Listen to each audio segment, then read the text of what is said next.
Hello everyone, I am Salma and I welcome you all to JobKar. In today's video, we will discuss TCS previous year DI questions. But before starting the video, I want to say if you find this video informative and helpful, then do like and share the video. Also subscribe JobKar for latest job notifications and as such videos, and hit the bell icon so you can get all updates from JobKar. Without any further delay, let's get started the video. The question is, the following pie charts exhibit the distribution of the overseas tourist traffic from India. The two charts shows the tourist distribution by country and the age profiles of the tourist respectively. So यहाँ पर pie chart दिया है distribution of overseas tourist traffic from India. UK में India के 10% tourist हैं, USA में 40% है, Japan में 30% है एंड अदर कंट्रीज में 20% है। देन बिलो 30 ईयर एज 15% है, अबव 50 ईयर्स 50% है, 40 to 49 ईयर्स 20% लोग हैं एंड 30 to 39 ईयर्स 15% लोग हैं। इसके बेसिस पर हमें क्वेश्चंस के आंसर देने हैं। सो क्वेश्चंस देखते हैं। So question is, what percentage of Indian tourists went to either USA or UK? So यहाँ पर पाई चार्ट में देखें तो UK से हैं 10% लोग एंड USA से हैं 40% लोग। एंड क्वेश्चन में बोला था UK एंड USA से कितने परसेंट टूरिस्ट हैं। सो यहाँ पर 40 + 10 हो जाएगा 50% UK एंड USA से रहेंगे। So answer of this question is option B 50%. Next question is, the ratio of the number of Indian tourists that went to USA to the number of Indian tourists who were below 30 years of age. So pi chart में देखें तो USA में 40% tourist हैं। सो यहाँ पर आ जाएगा 40 ratio. Below 30 years कितने हैं 15% है। सो यहाँ आ जाएगा 15। देन इसको जब सॉल्व करेंगे 5 से जाएगा ये 8 पर एंड ये जाएगा 3 पर। सो इनका रेशियो क्या आ जाएगा 8:3। So the ratio of the number of Indian tourists that went to USA to the number of Indian tourists who were below 30 years is 8:3. So answer of this question is option B. Next question is, if amongst other countries, Switzerland accounted for 25% of the Indian tourist traffic and it is known from official Swiss records that a total of 25 lakh Indian tourists had gone to Switzerland during the year, then find the number of 30 to 39-year-old Indian tourists who went abroad in the year. So pie chart में देखें तो other countries में कितने हैं 20% tourist हैं and 20% का 25% कहाँ पर है स्विट्जरलैंड में है। So according to the question 20 का 25% निकालेंगे। सो यहाँ पर इसकी वैल्यू आ जाएगी 5। देन 5 की जो वैल्यू है वो क्वेश्चन के अकॉर्डिंग है 25 लाख। दैट मीन्स 5 का वैल्यू 25 लाख है। देन यहाँ से 1 का वैल्यू निकालें। सो 1 का कितना आ जाएगा 5 lakh. Then again according to pie chart 30 to 39 year old Indian tourist कितने हैं 15% हैं। सो यहाँ से 1% का वैल्यू आया 5 लाख। देन 15% का वैल्यू बताना है। सो यहाँ से 15% का जो वैल्यू होगा वो आ जाएगा 5 × 15। सो यहाँ से 75 लाख आ जाएगा the number of 30 to 39 year old Indian tourist who went abroad in next year. So right answer is option D. Next question is, the following pie chart given the information about the distribution of weight in human body according to different kind of components. Study the pie chart and answer the questions. So यहाँ पर bones दिया है 1/5 of human body, muscles है 3/10 of human body, hormones enzymes and other proteins हैं 2/5 of human body and skin है 1/10 of total human body. Then यहाँ पर water है 65%, अदर ड्राई एलिमेंट्स हैं 11% एंड यहाँ पर दिया गया है प्रोटीन जो कि है 24%। इसके बेसिस पर क्वेश्चंस को सॉल्व करना है।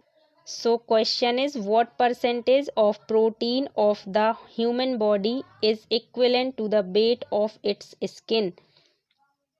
So percentage of protein of the human body is equivalent to weight of skin is, protein है टोटल 24% एंड स्किन है ह्यूमन बॉडी का 1/10। सो यहाँ आएगा 1 divided by 24 multiply 1/10 multiply by 100। Then इसको सॉल्व करेंगे तो ये 10 आ जाएगा ऊपर। सो यहाँ हो जाएगा 10 डिवाइडेड बाय 24 मल्टीप्लाई बाय 100। यहाँ से इसको सॉल्व करेंगे तो ये आ जाएगा 1000 डिवाइडेड बाय 24। देन जब इसको डिवाइड करेंगे तो इसकी वैल्यू आ जाएगी 41.666%। So answer of this question is option A 41.66%।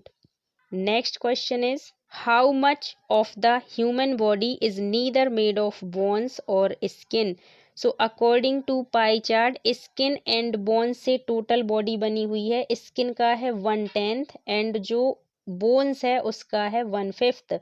Then इसको अगर सॉल्व करें तो इसकी वैल्यू क्या आ जाएगी, 10 आएगा इसका एलसीएम। देन यहाँ पर आएगा 1 प्लस आ जाएगा 2। सो 3/10 बॉडी ये स्किन एंड बोन्स से बनी हुई है। Then we will find human body that not made of bones and skin. So यहाँ आ जाएगा 1 माइनस 3/10। देन इसके बाद इसका जो एलसीएम है वो आएगा 10। यहाँ आ जाएगा 10 माइनस 3। सो यहाँ पर आ जाएगा 7/10। देन इसको परसेंटेज में चेंज करेंगे। सो परसेंटेज में चेंज करने पर आएगा 7/10 मल्टीप्लाई 100। देन इसको सॉल्व करेंगे तो इसकी वैल्यू आ जाएगी 70। So human body is neither made of bones और skin is 70%। So answer of this question is option D. Next question is the following pie chart shows the sources of funds to be collected by the National Highway Authority of India for its Phase 2 project. Study the pie chart and answers the question that follows. Then pie chart है source of funds to be arranged by NHAI for Phase 2 project in crores rupee. सो यहाँ पर market borrowing से आया है 29,952 crore, annuity से है 6,000 crore, toll से है 4,910 करोड़, एसपीवीएस से है 5,252 करोड़ एंड एक्सटर्नल असिस्टेंस से है 11,486 करोड़। देन इसके बाद क्वेश्चंस का आंसर देना है। So question is near about 20% of the funds are to be arranged through.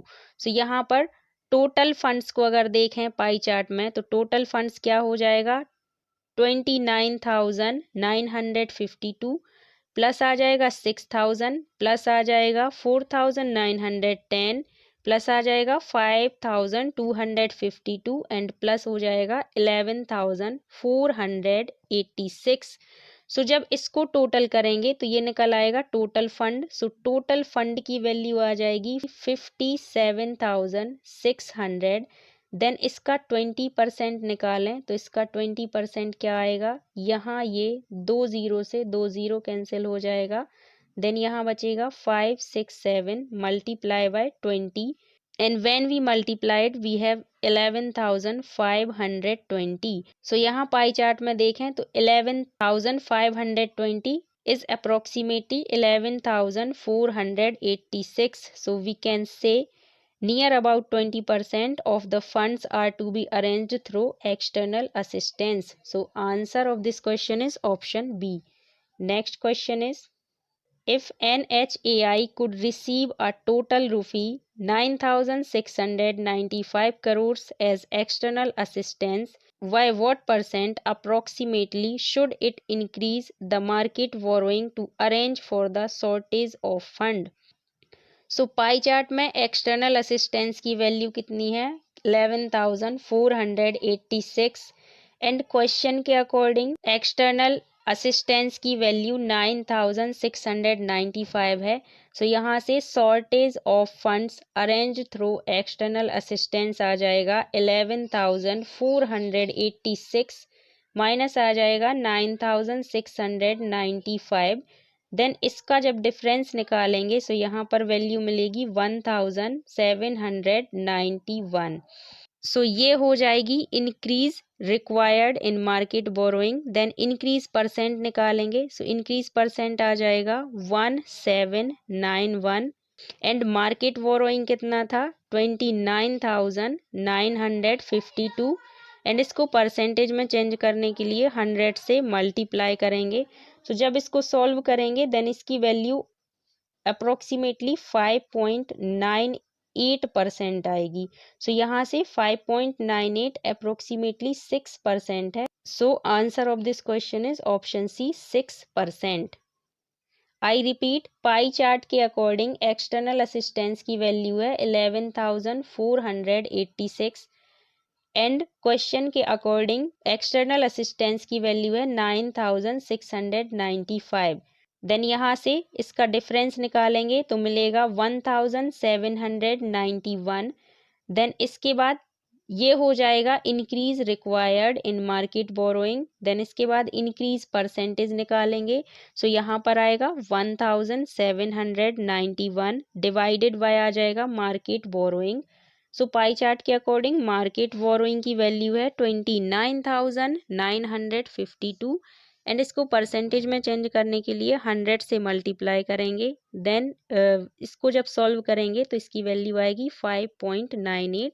सो ये ऑलमोस्ट 6% के बराबर है। सो यहाँ वैल्यू आ जाएगी 6%। Next question is, if the toll is to be collected through an outsourced agency by allowing a maximum 10% commission, how much amount should be permitted to be collected by the outsourced agency so that the project is supported with rupee 4,910 crore?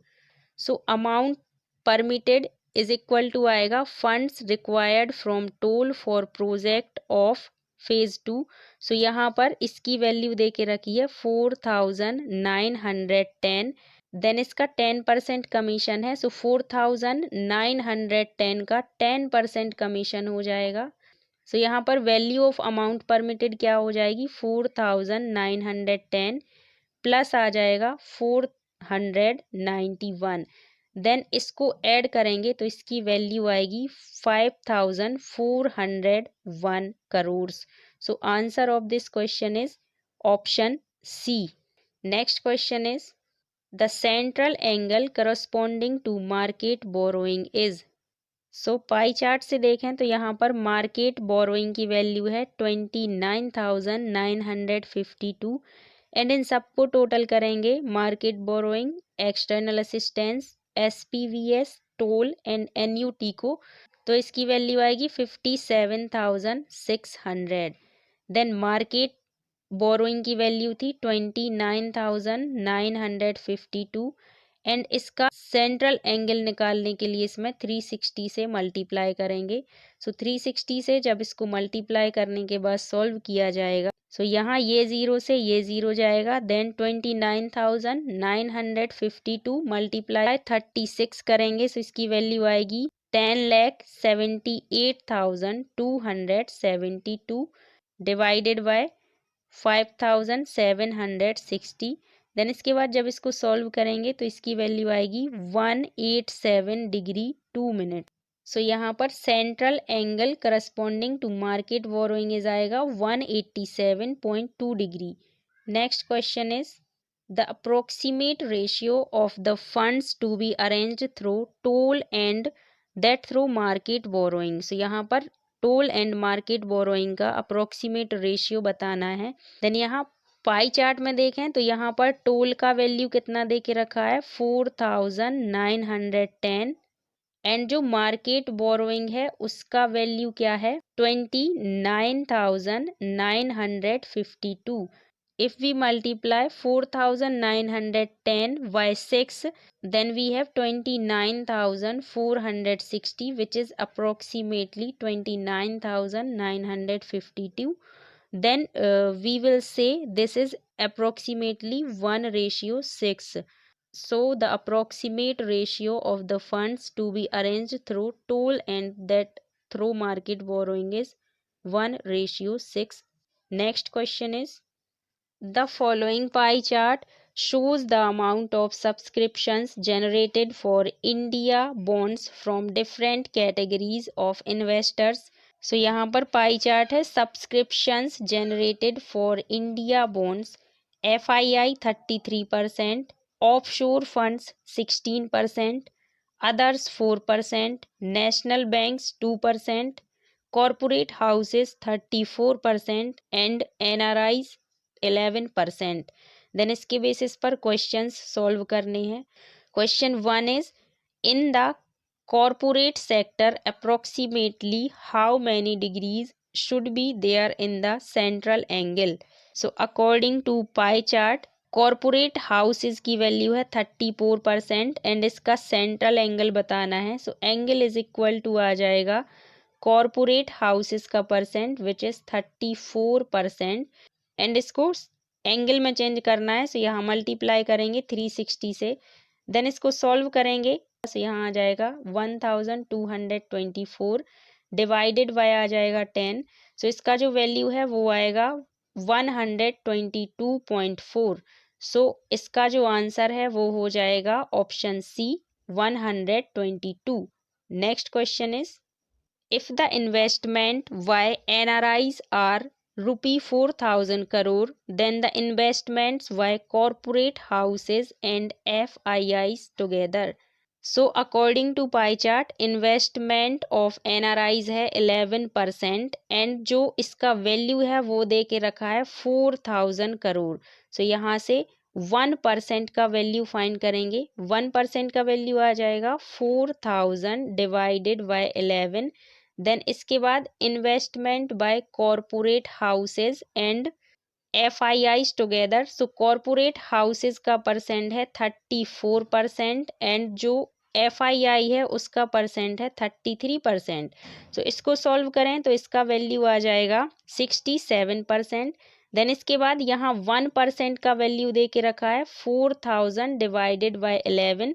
Then 67% का value find करेंगे. सो यहाँ से आ जाएगा 4,000 divided by 11 multiply by 67 and जब इसको solve किया जाएगा तो इसका वैल्यू आएगा 24,363.63 crore.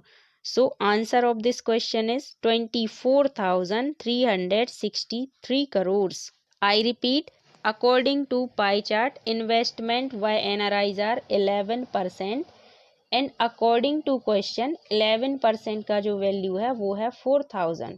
सो यहाँ से 1% का वैल्यू फाइंड करें तो कैसे आएगा. यहाँ आ जाएगा 4,000 divided by 11. Then the investments by corporate houses. So according to pie chart corporate houses का परसेंट है 34% एंड जो FII है उसका परसेंट है 33% एंड इन दोनों का साथ में बताना है कि इनका कितना इन्वेस्टमेंट हुआ. सो इसका अगर परसेंटेज में वैल्यू निकालें तो कितना आ जाएगा 67%. देन यहाँ से 1% का वैल्यू है, देन 67% का वैल्यू फाइंड करना है. सो यहाँ से 67% का वैल्यू जब निकालेंगे तो यहाँ आ जाएगा 4,000 divided by 11 multiply by 67 and जब इसको सॉल्व करेंगे तो इसका वैल्यू आएगा 24,363.63. सो ये अप्रोक्सीमेटली किसके इक्वल है. ये है 24,363 करोड़ के equal. So answer of this question is option B.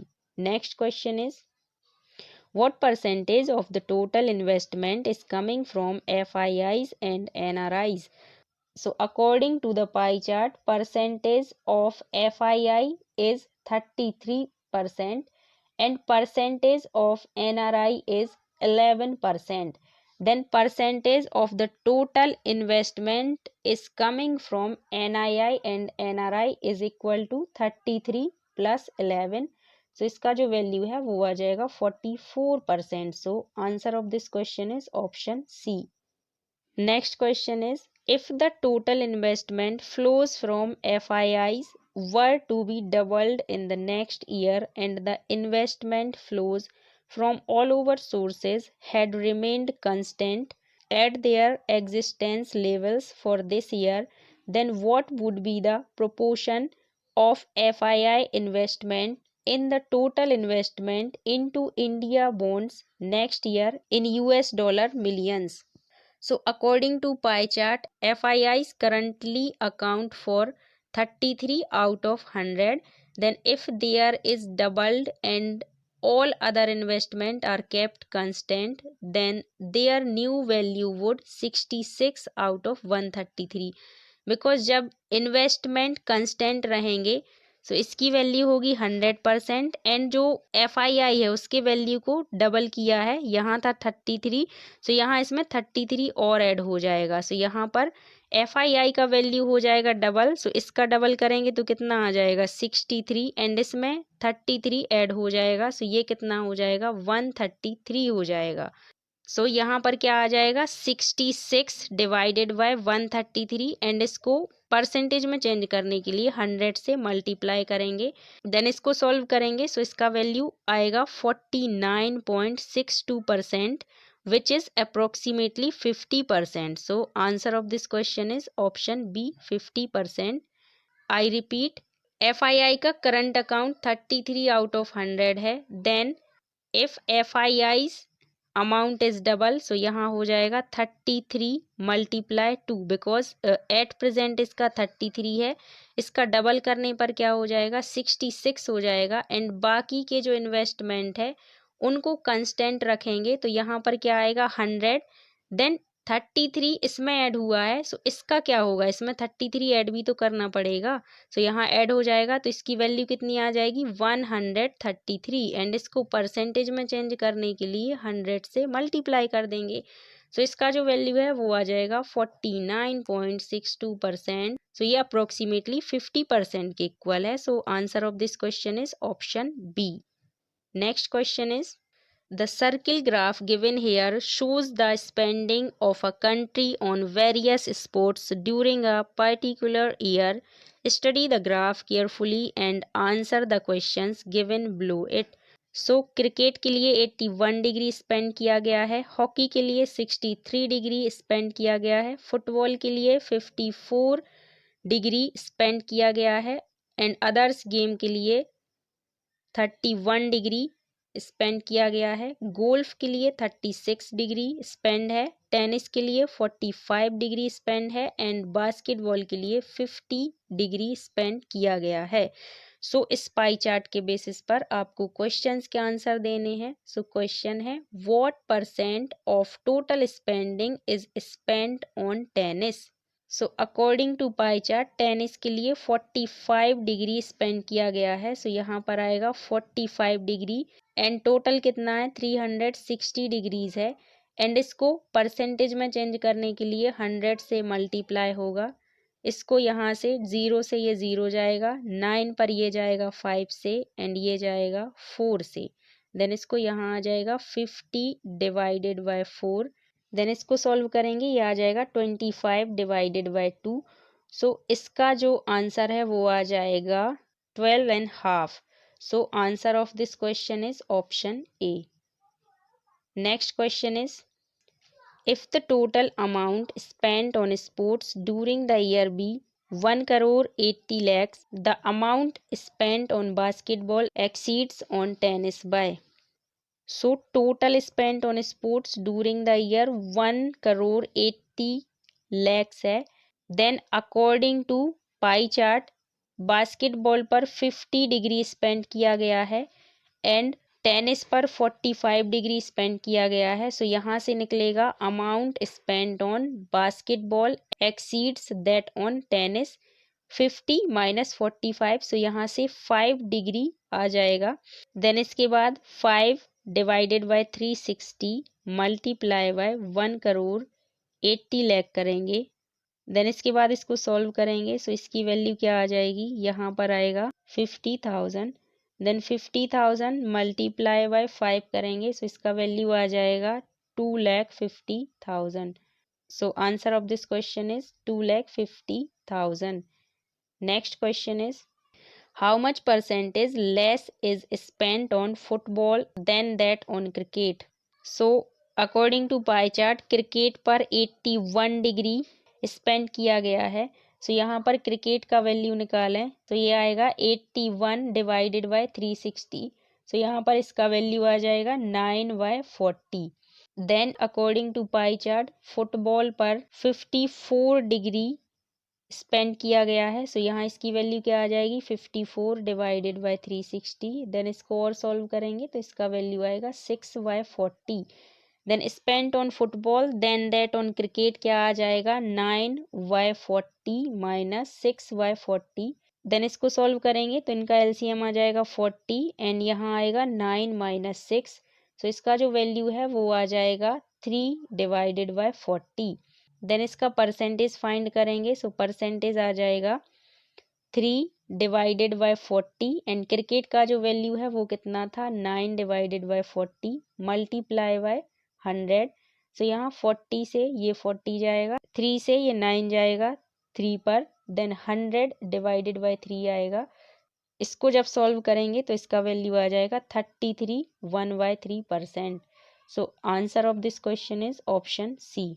Next question is if the total amount spent on sports during the year was rupee 2 crores, the amount spent on cricket and hockey together was।